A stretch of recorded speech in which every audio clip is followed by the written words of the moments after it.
बताओ हम क्या साधना करते थे हिंदू धर्म के अंदर जन्म लेके। इन काल के ऋषि महर्षियों आचार्यों और शंकराचार्यों द्वारा दिए गए ज्ञान के आधार से हम कौन सी पूजाएं किया करते थे, आप सभी को मालूम है। ये दास भी वो भुगत भोगी है। कुछ तो देखम देखा, कुछ परंपरागत साधनाएं और कुछ किसी सिर फिरे संत ऋषि की ज्ञान विचार सुनकर, पुस्तक पढ़कर या किसी भाई साथी बहन सहेली से सुनकर हम वही क्रियाएं करने लग जाते थे। कोई गोवर्धन की फेरी के लिए कहता, हम वहां भी चले जाते। कोई अमरनाथ के दर्शन के लिए प्रेरित करता, हम तैयार हो जाते क्योंकि हमें भगवान की आवश्यकता थी। और कोई पंच केदार के लिए प्रेरित करता, उन पांचों केदारों के भी दर्शन के लिए जाते। कोई पशुपतिनाथ के लिए कहता, हम नेपाल भी जाते। कोई सोमवार का व्रत बताता तो हम वो भी करते। कोई मंगलवार के लिए प्रेरित करता, हम मंगलवार का व्रत भी प्रारंभ कर देते। पुण्यात्माओं, हमें अध्यात्म ज्ञान नहीं था, ये लोक वेद था। तो परमेश्वर ने स्वयं आकर के एक संत भक्त, और परमेश्वर तो वो थे ही, और एक सतगुरु, इन सब की भूमिका की। जब आदरणीय स्वामी रामानंद जी परमात्मा को देखा सतलोक के अंदर, और फिर वापस देखा वहीं आपके अपने सामने बैठे उस बालक रूप में, तब कहा था, दोहू ठौर है एक तू, भया एक से दो, और गरीब दास हम कारणे तुम आए हो मगदो। तुम साहिब तुम संत हो, और तुम सतगुर तुम हंस, गरीब दास तेरे रूप बिना और न दूजा अंश। बोलत रामानंद जी सुनो कबीर करतार, गरीब दास सब रूप के तुम ही सृजनहार। मैं भक्त मुक्त भया, और भरम कर्म कियो नाश, गरीब दास निज ब्रह्म तुम, मुझे हो गया दृढ़ विश्वास।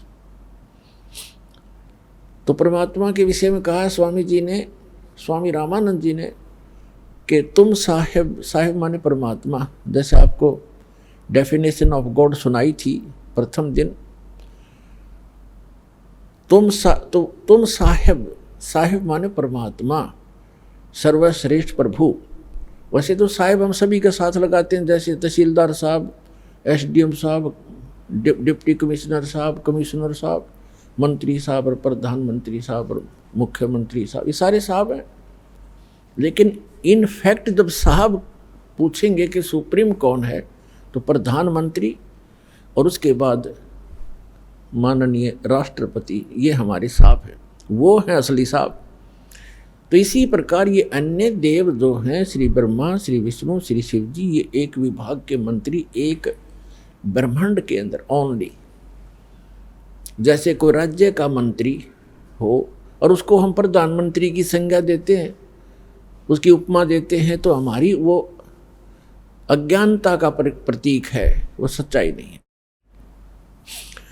तो यहाँ क्या बताते हैं, तुम साहिब तुम संत हो, तुम सतगुरु तुम हंस।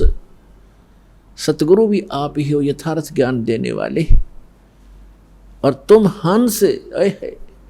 एक भक्त का रोल, यानी एक भक्त ने कैसे रहना चाहिए, कैसी उसकी दिनचर्या हो, कैसा व्यवहार हो, कैसे उसका आचरण हो, कैसी बोली हो, और कैसे वो रह रहा हो, कैसे निर्वाह करता हो, उसके लिए परमात्मा कहते हैं, राज्य क्रमता राम की, रजा धरे जो शीस, दास गरीब दरस परस दिन बैठे जगदीश।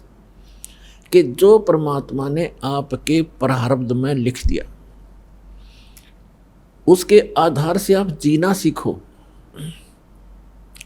प्रारब्ध का मतलब है कि जैसे आप जी को कोई अच्छे घर में, अच्छा घर हम मानते हैं जिसका घना धन हो, कोई अच्छी पोस्ट हो उसकी, ठीक है, आपके संस्कारवश आपका कहीं ऐसा जन्म है, तो ये ना भूलना चाहिए कि आप चाहे कितने धनी व्यक्ति या कितने ही मंत्री प्रधानमंत्री के घर जन्म आपका, आपको उतना ही स्थान चाहिएगा सोने और घूमने फिरने और क्रिया करने के लिए, जितना एक निर्धन जहाँ गुजारा कर रहा है। एक कक्ष में, एक मकान में 20 कक्ष हों ऊपर नीचे, तो उस व्यक्ति ने एक ही कक्ष में, एक रूम में, एक तख्त पर, बिल पलंग पर, उतने स्थान पर टाइम पास करना है। तो परमात्मा ने हर तरह से हमें समझाने की चेष्टा की है। और परमात्मा पाने के लिए किसी को ये भ्रम हो कि धनी लोग जो घना दान धर्म करते हैं और उच्च जाति के हैं, पहले ये भ्रमना, ये भ्रांति बहुत ज़्यादा थी कि ब्राह्मण लोग ही मोक्ष प्राप्ति करते हैं, यही ऋषि महर्षि बनते हैं, इनके वंशज ये ऋषि महर्षि बनते हैं।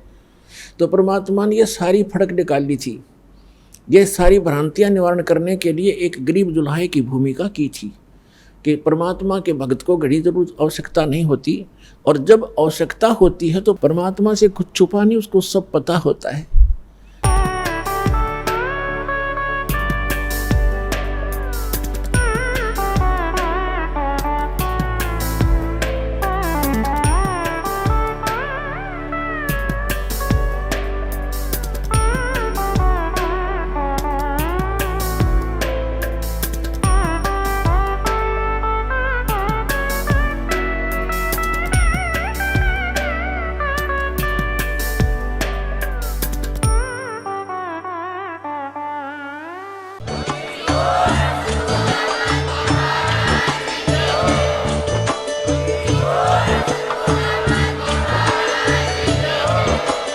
आप सुन रहे थे जगत गुरु तत्वदर्शी संत रामपाल जी महाराज जी के मंगल प्रवचन। अधिक जानकारी के लिए विजिट कीजिए हमारी वेबसाइट www.jagatgururampalji.org। संत रामपाल जी महाराज जी के शुभ आशीर्वाद से पूरे विश्व भर में 500 से भी ज्यादा नाम दीक्षा केंद्र हैं, जिन पर संत रामपाल जी महाराज जी द्वारा ऑनलाइन निशुल्क नाम दीक्षा दी जा रही है। अपने नजदीकी नाम दीक्षा केंद्र का पता करने के लिए संपर्क करें 8222880541।